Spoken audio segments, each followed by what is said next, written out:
Hello friends, welcome to Arunji kitchen. இன்றைக்கி நம்ம வீடியோவில் பொட்டேட்டோ ஃப்ரையும் புளி சாதமும் எப்படி பண்ணுறதுன்னு பார்க்க போகிறோம். இதில் ஃபர்ஸ்ட் ஒன் உருளைக்கிழங்கு வறுவல் எப்படி பண்ணுறதுன்னு பார்க்க போகிறோம். இந்த மாதிரி பண்ணிங்கன்னா குழந்தைங்களுக்கு ரொம்ப பிடிக்கும். அதனால ஒரு பேனில் எண்ணெய் ஊற்றிக்கிங்க. நல்லா ஒரு 2.5 ஸ்பூன் அளவுக்கு எண்ணெய் ஊற்றிக்கிங்க. எண்ணெய் நல்லா காஞ்சதும் உருளைக்கிழங்கை நான் நீளமாக கட் பண்ணி எடுத்து வச்சுருக்கேன். இந்த மாதிரி குழந்தைங்க சாப்பிடும்போது ஒரு டிஃப்ரெண்ட்டான ஒரு இதாக இருக்கும். அவங்களுக்கு நல்லா ரெஸ்டாரண்ட்டில் சாப்பிட்ற ஸ்டைலில் கிடைக்கும். அதனால குழந்தைங்க விரும்பி சாப்பிடுவாங்க. அதனால நான் இந்த மாதிரி நீளமாக கட் பண்ணி அதில் கொஞ்சம் உப்பு போட்டிருக்கேன். பாருங்கள், உப்பு போட்டு நல்லா வதக்கி விடுங்க. இந்த எண்ணெயில் எல்லாமே நல்லா பெரட்டணும். எண்ணெய் நல்லா எல்லா பக்கமும் பிடிக்கணும். நம்ம தண்ணி ஊற்றாம தான் இதை வேக வைக்க போகிறோம். அதாவது எண்ணெயிலேயே நல்லா வதக்கி எடுக்க போகிறோம். இதை நீங்கள் நல்லா வதக்கிட்டே இருக்கணும். ஒரு 5 நிமிஷம் இல்லைனா 3 நிமிஷத்துக்குள்ளே இது ரெடி ஆகிடும். இதை நீங்கள் நல்லா வதக்கிட்டே இருந்தீங்க அப்படின்னா இது நல்லா ஒரு மாதிரி எப்படின்னா கொஞ்சம் எல்லாம் ஒட்டி ஒரு மாதிரி லைட்டாக அதாகும். நல்லா வெந்து வர மாதிரி இருக்கும். ஒன்றோட ஒன்று பிடிச்ச மாதிரி கரெக்டாக வருங்க. பாருங்கள், நான் காட்டுறேன் உங்களுக்கு எப்படி வரும்னு. இதை நீங்கள் வதக்கிட்டே இருக்கும்போது அதுவே சீக்கிரமாக வெந்துடும். இதுக்கு நீங்கள் தண்ணி ஊற்றுனீங்கன்னா டேஸ்ட்டே மாறி போயிடுங்க. அதனால தண்ணி ஊற்றாமல் எண்ணெயிலேயே நல்லா வதக்கிட்டு பாருங்கள், இது நல்லா அழகாக வெந்து வந்துருச்சு. வெந்து வரும்போது என்ன பண்ணணும் அப்படின்னா கொஞ்சம் நல்லா சிக்கன் 65 பொடி ஒரு ஸ்பூன் அளவுக்கு போட்டுக்குங்க. நல்லா டேஸ்ட்டு புளிப்புத்தன்மை எல்லாமே இதில் இருக்கனால நல்லாயிருக்கும். இப்போ லைட்டாக நல்லா வதங்கி வந்த மாதிரி இருக்குல்ல, இதில் நம்ம சிக்கன் 65 பொடியும் கொஞ்சம் 1 ஸ்பூன் அளவுக்கு காரத்துக்கு மிளகாய் தூளும் சேர்த்து இதை நல்லா வதக்கிக்கலாம். பாருங்கள், இதை நல்லா நம்ம வதக்கி விட்டுடலாம். கொஞ்சம் மஞ்சள் பொடி போட்டிங்க அப்படின்னா இதில் கொஞ்சம் நல்லா கலர்ஃபுல்லாக இருக்கும். அதனால இதில் மஞ்சள் பொடியும் போட்டு நல்லா வதக்கிக்கிங்க. பாருங்கள், நல்லா கலர்ஃபுல்லாக இருக்கா. இந்த மசாலா எல்லாம் பிரண்டு கரெக்டாக வர்ற அளவுக்கு நீங்கள் தான் வதக்கி விட்டுட்டே இருக்கணும். நம்ம வெந்ததுக்கப்புறம் இந்த மசாலாஸ் ஒரு 2 மினிட்ஸில் வெந்துடும். அதனால் அப்படியே நல்லா வதக்கி விட்டு நீங்கள் எடுத்தீங்க அப்படின்னா ரொம்பவே டேஸ்டான ஒரு உருளைக்கிழங்கு வறுவல் ரெடி ஆகிடும். இதை நீங்கள் நல்லா தயிர் சாதத்துக்கெல்லாம் வச்சு சாப்பிட்டீங்க அப்படின்னா ரொம்பவே சூப்பராக இருக்கும். சாம்பாருக்கு கூட நீங்கள் வச்சு சாப்பிட்லாம். ரொம்ப டேஸ்ட்டாக இருக்கும். பாருங்கள், சூப்பரான வறுவல் ரெடி ஆகிடுச்சு. 2 மினிட்ஸில் இது ரெடி ஆகிடும். ஸோ இந்த மாதிரி ட்ரை பண்ணுங்கள். Thank you friends. பிடிச்சிருந்துச்சுன்னா கமெண்டில் சொல்லுங்கள். அப்புறம் கோவில் புளியோதரை அப்படின்னாலே எல்லாத்துக்குமே ரொம்ப பிடிக்கும். அந்த மாதிரி எப்படி பண்ணுறதுன்னு பார்க்கலாம் வாங்க. இப்போ நான் ஒரு பேனில் நல்லெண்ணெய் எடுத்திருக்கேன். நல்லெண்ணெய் ஒரு 4 ஸ்பூன் அளவுக்கு நல்லெண்ணெய் ஊற்றிருக்கேன். நல்லெண்ணெய் தான் புளி சாதத்துக்கு டேஸ்ட்டவே கொடுக்கும். ஸோ நல்லெண்ணெய் ஊற்றிக்கிங்க. அது நல்லா காஞ்சி வரும்போது 5-6 வெந்தயம் போட்டு நல்லா தாளித்து விடலாம். இப்போ வெந்தயம் நல்லா தாளித்து வந்ததும் அது கூட ஒரு கொத்து கருவேப்பிலையை சேர்த்துக்கலாம்.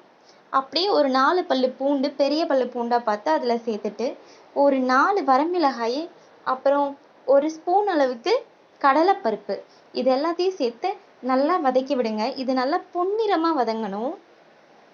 இந்த கடலைப்பருப்பு நல்லா ஒரு வதங்கி வந்திருக்கணும். அது கலர் சேஞ்ச் ஆகிருக்கணும். ஒரு ப்ரௌன் கலரில் சேஞ்ச் ஆயிடுச்சு அப்படின்னா நம்ம இது நல்லா வதங்கிடுச்சுன்னு அர்த்தம். பாருங்கள், இது லைட்டாக எண்ணெயிலே லைட்டாக வதக்கி விட்டுருங்க. இப்போ இது எல்லாமே லைட்டாக கலர் மாறுது. இது கருக விடாமல் பார்த்துக்கணும். நம்ம இது லைட்டாக கருக விடாமல் பார்த்துட்டு நம்ம கலர் சேஞ்ச் ஆனதும் என்ன பண்ணணும் அப்படின்னா நான் ஒரு கை அளவுக்கு புளி எடுத்திருக்கேன். ஒரு லெமன் சைஸை விட கொஞ்சம் அதிகமாக புளி எடுத்து அதை நல்லா ஒரு 1/2 hour நல்லா ஊற வச்சு எடுத்து வச்சுருக்கேன். அப்போ தான் புளி சாதம் பண்ணும்போது அந்த புளி தண்ணி நல்லா கெட்டியாக வரும். அதனால நல்லா ஒரு 1/2 மணி நேரத்துக்கு முன்னாடியே ஊற வச்சுருங்க. இப்போ இதை நல்லா வதங்கினதும் நம்ம அந்த புளி தண்ணியை இதில் சேர்த்துக்கலாம். பாருங்க, இந்த புளி தண்ணி சேர்த்தாச்சு.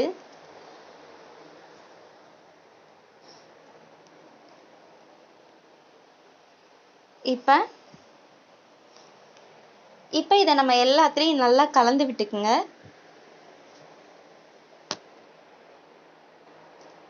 இப்போ இதை நீங்கள் இது எந்த பக்கம் வர வரைக்கும் நீங்கள் வத்த விடணும் அப்படின்னா நல்லா ஒரு புளி ஜாம் அளவுக்கு வரணும். ஒரு ஜாம் பேஸ்ட், அதாவது இந்த எண்ணெய் எல்லாம் பிரிஞ்சு இந்த புளியெல்லாம் ஒட்டி ஒரு ஜாம் மாதிரி வரும். அந்த அளவுக்கு நீங்கள் நல்லா வத்த விடணும். இந்த தண்ணியெல்லாம் வற்றி எண்ணெய் பிரிஞ்சு வர அளவுக்கு வத்த விட்டீங்க அப்படின்னா தான் புளி சாதம் ரொம்ப சூப்பராக இருக்கும். பாருங்கள், லைட்டாக இதில் பெருங்காய பொடி போட்டிங்க அப்படின்னா இன்னும் நல்லா வாசனையாக இருக்கும்.